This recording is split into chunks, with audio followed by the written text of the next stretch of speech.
Hello everyone, कैसे आप सब। आप सबका अपने चैनल में स्वागत है। आज मैं आपको दो लघु कथाएं सुनाने जा रहा हूँ। पहली लघु कथा जिसका टाइटल है स्नेह। तो चलिए शुरू करते हैं। आज फिर रमा को उसकी बहू सृष्टि कड़वा बोल रही थी, जला कटा सुना रही थी। पड़ोस की निर्मला के कानों तक भी बहू की बातें पहुंच रही थी। उसे बहुत दुख हुआ। सृष्टि हमेशा अपनी सास से दुर्व्यवहार करती थी और रमा हमेशा उस पर अपना स्नेह बरसाती, कभी उसकी बात का बुरा नहीं मानती। रमा कपड़े सुखाने छत पर आई तो निर्मला से रहा नहीं गया। बोली, सृष्टि तुमसे इतना बुरा बर्ताव करती है, तुम्हें कभी गुस्सा नहीं आता? उसे डांटती क्यों नहीं? अरे अगर अपने किसी अंग में दर्द होता है तो हम उसकी अतिरिक्त देखभाल करते हैं, न कि उससे गुस्सा या चिढ़ते हैं। कितना भी दर्द दे दे, लेकिन हम अपने अंग से हमेशा बहुत प्यार करते हैं और उसका दर्द दूर करने का हर संभव प्रयास करते हैं, रमा ने कहा। हाँ वो तो है, भला अपने अंग का दर्द भी कभी सहा जाता है, निर्मला ने स्वीकार किया। सृष्टि भी मेरा अंग है।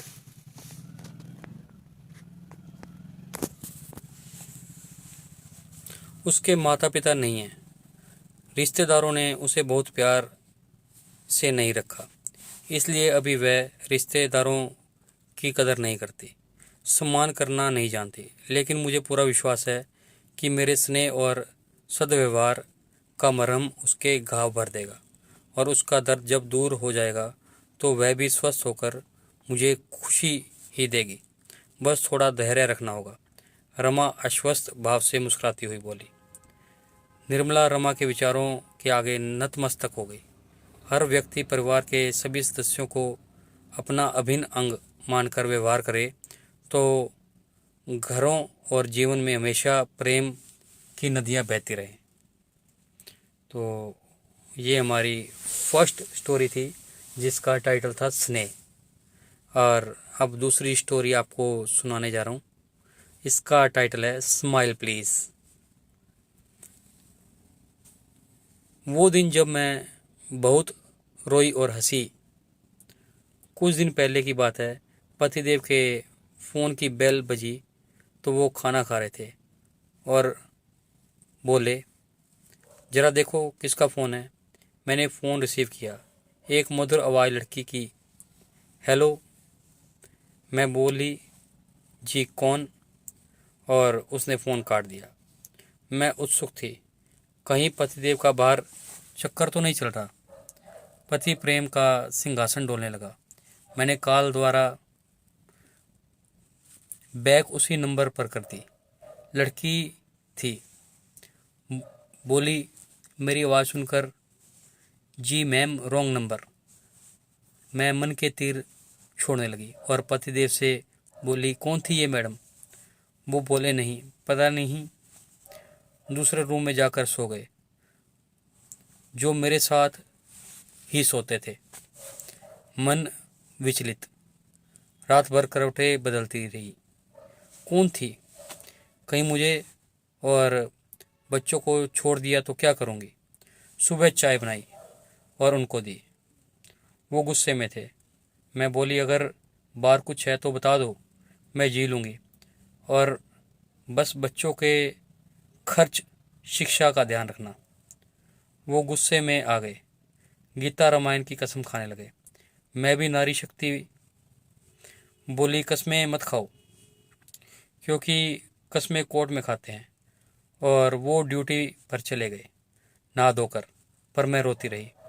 पूरा दिन मोबाइल पर नज़र, वो फ़ोन करेंगे नहीं। रात 10 बजे आए और बोले, मुझे माफ़ कर दो पूनम, मैं तो खुश, ये चांदी कैसे हो गई? मन ही मन की मुराद मिल गई। मैं बोली, ठीक है, जाओ फ्रेश हो आओ, मैं खाना लगाती हूँ। बोले, मेरा मोबाइल खो गया। मैं बोली, अच्छा जी, और हंसने लगी खिलखिलाकर। मज़े आए। देखा, घर की औरत का सम्मान और झूठी कस्में ईश्वर सजा जरूर देता है। बोले क्या करूं, सबके नंबर थे जरूरी।